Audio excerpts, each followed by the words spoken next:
নমস্কার বন্ধুরা, আমি বনশ্রী সামন্ত। এটা কোকোর বার্থডে ডেকোরেশনের ভিডিও তোমাদের সাথে শেয়ার করছি।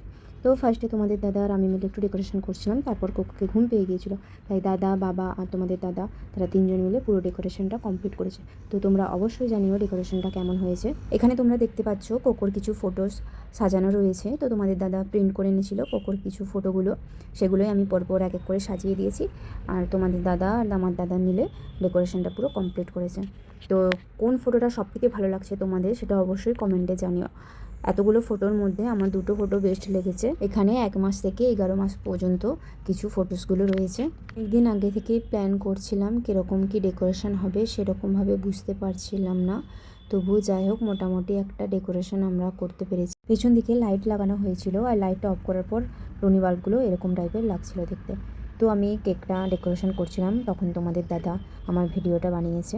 তো এখানে রিয়েল ফুল দিয়ে রাখা আছে, মানে ডেকোরেশনটা হয়েছে ওই বক্সের ভিতরে। খুব সুন্দর ছিল ফুলের কালারগুলো। আমাদের দাদা আমাকে একটু অন্য টাইপের কেক বানাতে বলেছিল।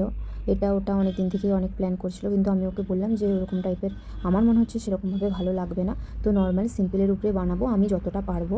সেরকম তো আমি ভালো কেক বানাতে পারি না, তো যেরকম পারবো সেরকমই বানাবো সিম্পলের উপরে। তো এটা আমি বানিয়েছি যেরকম পেরেছি।